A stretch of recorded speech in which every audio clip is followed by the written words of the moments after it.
Bwana Yesu asifiwe. Rafiki mpendwa mtazamaji na msikilizaji wa Taudiza TV, tunakukaribisha katika jina la Yesu Kristo kwenye kipindi kimongozo kujifunza Biblia, lesoni ya shule ya Sabato.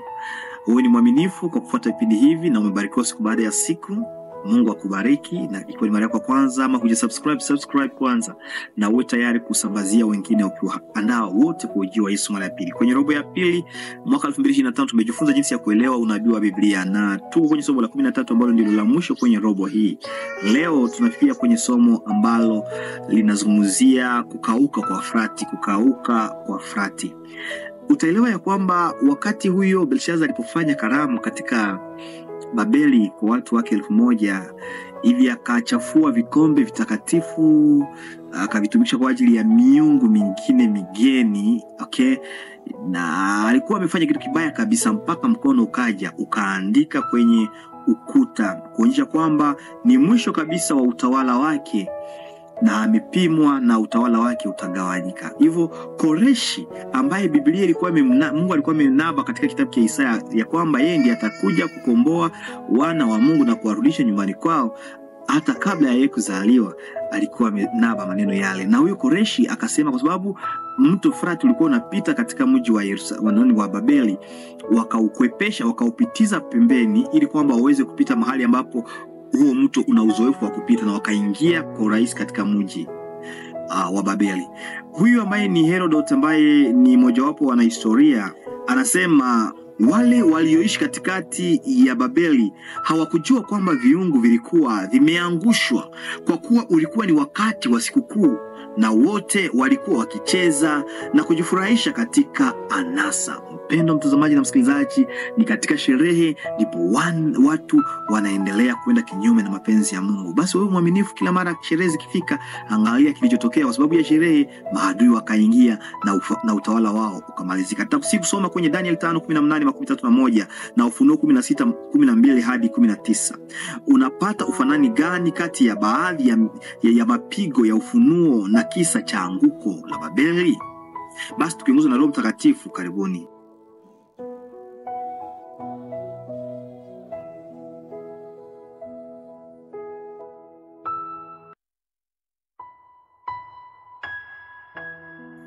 Mpendwa mtazamaji na msikilizaji, unaposoma kwenye kile kitabu kia Isaya 44:17-18, na hapo tunaona kwamba kupitia Isaya Mungu alikuwa ametangaza jinsi gani Babeli ingeharibiwa ili kuwatoa Israeli kutoka utumwani, na hata alikuwa ametambua mtu aliyefanikisha jambo hili ambaye ni Koreshi, tunamuita Cyrus. Huyu Koreshi alitengeneza bwana la kushusha kiwango cha mto Frati na ukapita pembeni kabisa, na majeshi yake yaliingia mtoni na kukata jiji. Walikuta hiyo jiji ilikitembea. Usiku huo Belshaza, mfalme wa wale ambao walikuwa ni Wakaldayo, aliuawa kwenye Daniel 5:3. Kwa hivi pigo la 6 unaposoma kwenye kitabu cha Ufunuo 16, pigo la 6 la mwisho linarudia tukio hili la kukaushwa kwa Frati, ambayo inajiandaa kwa ujio wa Kristo mara ya pili. Nafurahia maneno haya ambayo mwandishi amezungumzia hapa kwenye lesoni. Anasema katika kueleza jinsi ya kutambua ishara za nyakati, Yesu pia aliwaonya wanafunzi wake kwenye Mathayo 14:42 hadi 13. Anasema kesheni basi, kwa maana hamjui ni siku ipi atakayokuja Bwana wenu. Lakini fahamuni neno hili, kama mwenye nyumba angalijua ili zamu mwivi atakuja, angalikesha wala asiangaliacha nyumba yake kuvunjwa. Bwana Yesu asifiwe. Kwa hivyo mpendwa mtazamaji na msikilizaji, kutangazia tu ya kwamba kama vile katika anguko la Babeli, kutokea kwa ghafla kwa Kristo kutaishangaza Babeli ya kisasa. Yesu atakapokuja, watu wengi watashtuka. Sio kwamba watashtuka kwa sababu alikuwa hakuandaa, atakuwa amewaandaa, kwa sababu Biblia inajaa na alama nyingi. Tumesoma katika nabii nyingi ambazo zinazungumzia dalili za kuja kwa Yesu, na tumeziona kwa kuwa kwa macho ziko zinatimia siku baada ya siku, na kwamba Yesu anakuja.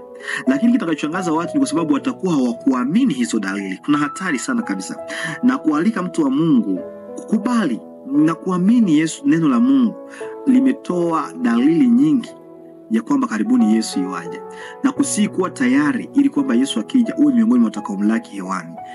asija akakushtua. Kwa hivyo, kwa sababu haujui saa ama siku, kesheni, uwe tayari wakati wote. Usisinzie. Na utakeshaje? Katika kusoma Biblia, katika kuomba siku baada ya siku, na kwa kushuhudia, kwa kuwatangazia wengine kwamba karibuni Yesu Kristo anakuja. Wale watu wa Babeli wangalijua hiyo, wasingalijaribu kwa karamu na sherehe kiasi ya kwamba washindwe kulinda mji wao. Tusifanye mambo ya dunia ama sherehe ama vyote vinavyotuzunguka, sijui kazi ama shughuli za maisha, tusifanye zitusahaibishe ya kwamba karibuni Yesu yuaja. Tuwe makini tukikesha wakati wowote. Kumbuka kukauka kwa Frati. Mungu akubariki. Asante Yesu kwa somo hili. Utupatie neema ya kuwa makini na waangalifu tukikesha, katika jina la Yesu Kristo, amina.